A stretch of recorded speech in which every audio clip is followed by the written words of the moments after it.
Bom dia, você que nos acompanha nas reflexões no livro de Eclesiastes. Um cordial abraço. Eu desejo uma ótima reflexão.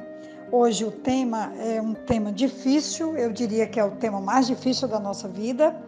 O capítulo 7 de Eclesiastes nos diz assim: a boa fama é melhor do que um bom perfume, e o dia da morte é melhor do que o dia do nascimento. Melhor é ir à casa onde há luto do que à casa onde há banquete, pois naquela se vê o fim de todas as pessoas, e que os vivos o tomem em consideração. Melhor é a mágoa do que o riso, porque com a tristeza do rosto se melhora o coração. O coração dos sábios está na casa do luto, mas o dos insensatos na casa da alegria. Temos aqui esse início do capítulo 7, vai até o versículo 4, quando ele traz essa palavra sobre a tristeza, o luto, a partida final da vida de uma pessoa. E eu não poderia deixar de falar desse assunto, até porque entendo que, como evangélicos, nós ainda estamos muito despreparados para entendermos a importância da morte, que ela nos acompanha, que ela faz parte da nossa vida e que mesmo que não queiramos falar, pensar, acolher, pagar plano funerário e organizar essa área da nossa vida ou da nossa família, nós precisamos ser precavidos e antecipadamente organizar essa área da nossa família, da nossa vida pessoal ou da igreja, porque não tem como fugir dessa realidade. Por mais difícil que ela seja, eu queria nessa reflexão te encorajar, olhar para ela sem medo e enfrentar qualquer que seja o dia que a morte nos visite, ou visite a nossa casa, a nossa família, ou mesmo as pessoas que nós amamos e com quem convivemos diariamente. O dia da morte é melhor do que o dia do nascimento. Ele vai dizendo isso no versículo 1. As afirmações surpreendem nossas expectativas de modo semelhante também quando Jesus proferiu as bem-aventuranças. O pregador quer nos ensinar a viver da melhor forma possível, e a primeira e fundamental lição para isso é estar ciente de que vamos morrer e que os vivos o tomem em consideração.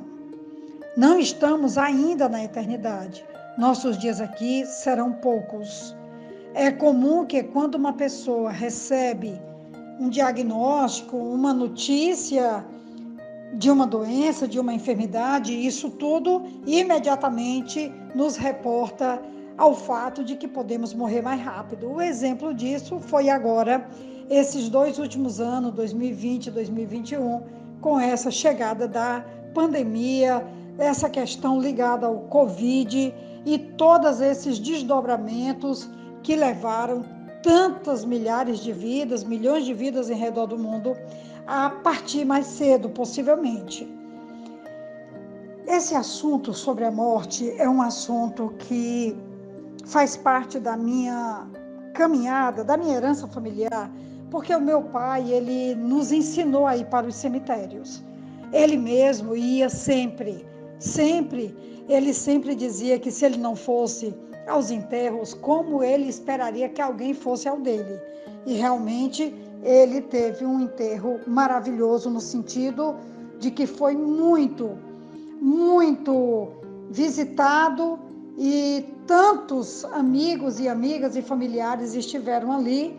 E naquele dia, o meu cunhado, o pastor Admiro, proferiu um dos grandes discursos que eu já ouvi em cemitério. Eu queria só dizer para você que o lugar que eu mais gosto de pregar é dentro dos cemitérios, exatamente porque essa palavra, ela diz que é melhor ir onde tem luto do que onde tem festa. E ele diz de forma muito clara que o coração do sábio está na casa do luto e que com a tristeza se faz melhor o coração. Eu queria contar para vocês que um grande homem, pastor Martin Luther King Jr., um dos pacificadores da humanidade, sentindo, depois de várias prisões e sentindo que sua morte poderia estar chegando, ele proferiu o seu último discurso, que está registrado, e que foi o discurso que foi lido no dia do seu enterro. Olha que coisa extraordinária. Esse homem teve um discernimento espiritual profundo e ele então deixou o próprio sermão, que foi o sermão do seu sepultamento. Diz assim, em seu último sermão para o mundo na igreja de Ebenezer, em Atlanta, na qual era pastor, Martin Luther King Jr. uniu este sonho à própria morte. Frequentemente eu penso naquilo que é denominador comum e derradeiro da vida, nessa alguma coisa que costumamos chamar de morte.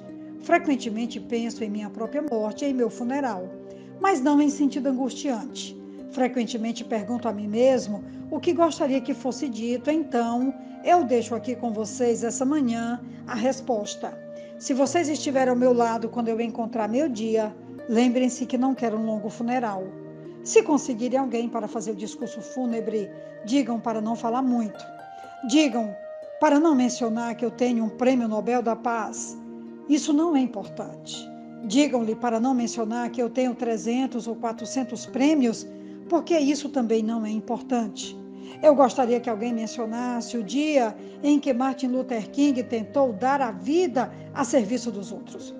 Eu gostaria que alguém mencionasse o dia em que Martin Luther King tentou amar alguém. Quero que digam que eu tentei ser direito e caminhar ao lado do meu próximo. Quero que vocês mencionem o dia eu tentei vestir o mendigo, tentei visitar os que estavam na prisão, tentei amar e servir a humanidade. Se quiserem dizer algo, digam que eu fui um arauto da justiça, um arauto da paz, um arauto do direito. Todas as outras coisas triviais não têm importância. Não quero deixar atrás nenhum dinheiro. Eu só quero deixar atrás uma vida de dedicação. E é tudo o que eu tenho a dizer.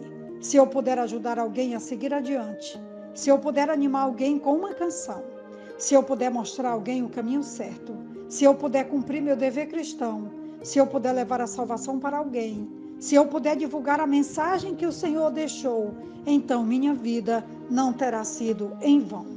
Ele morreu em 4 de abril de 1968. Então, aqui está a grande lição da morte.